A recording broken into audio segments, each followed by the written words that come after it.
Okay, so there's a few interesting accuracy things that I wanted to share about Shadowrun that you may or may not know about.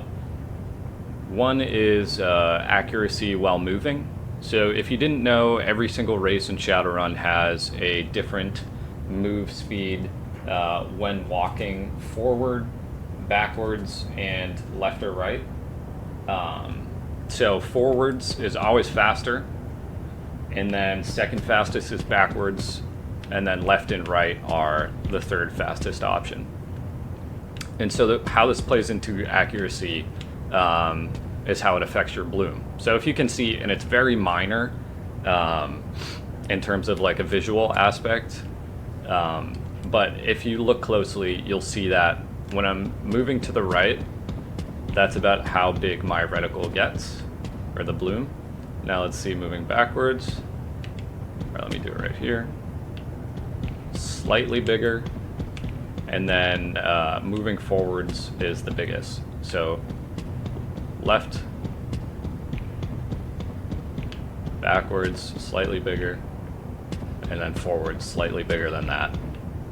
So whenever you're in a pistol battle or something like that, you definitely want to be strafing left and right without any other directional input, if your only goal is to try and be as accurate as possible for those shots. Obviously, when you're dodging, you got to be a little crazier than that.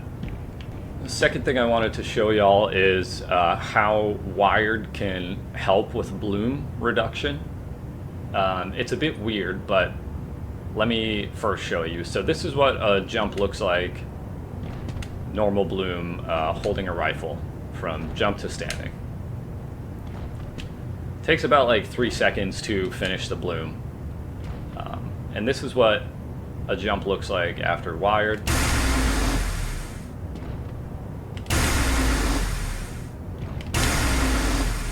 It's still about 3 seconds to finish the bloom, even though you're jumping a little higher.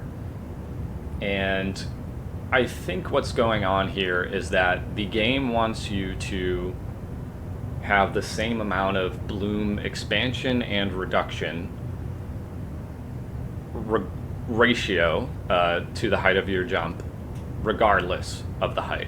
And what that means, because it's a bit confusing, the game makes your bloom decrease slightly faster when you do a wired jump, because you're jumping higher off the ground, which would mean that it'll take you longer to land. And the sped up bloom reduction compensates for that and tries to make it so that it's a similar bloom increase to the height ratio of the jump as a normal jump. A little convoluted, and I mean, this is a visual thing that I'm basing it off of. But you can use this to your advantage, and if you land sooner than you normally would after a wired jump, you'll still benefit from that increased bloom reduction.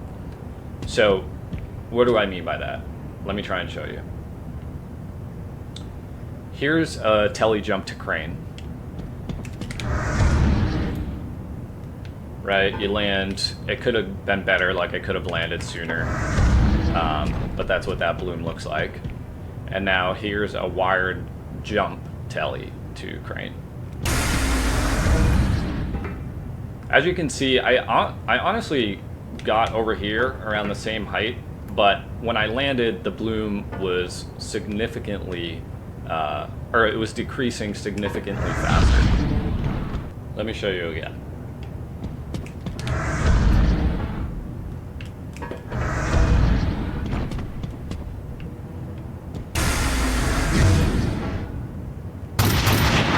Much faster. So again, wasn't a perfect replica of, exactly the height that I'm in the air before I land on this thing.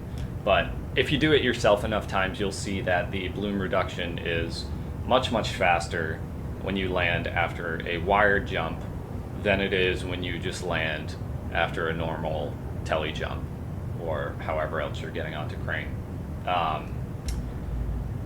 And this will give you the advantage 100% of the time in a rifle battle if the opposing human is also jumping on crane, because you'll get there faster. You will have decreased bloom faster, so your shots will be more accurate. You'll be able to shoot sooner with more accuracy. And you're only going to be taking around 10 damage from Wired Reflexes, and that won't change the outcome of a rifle battle, because you will still die to the same amount of shot combinations. If you didn't know, humans have 100 HP, and each rifle body shot deals 20 damage, while headshots will deal 40. So no matter how you do the math, you will still die to the same amount of bullets.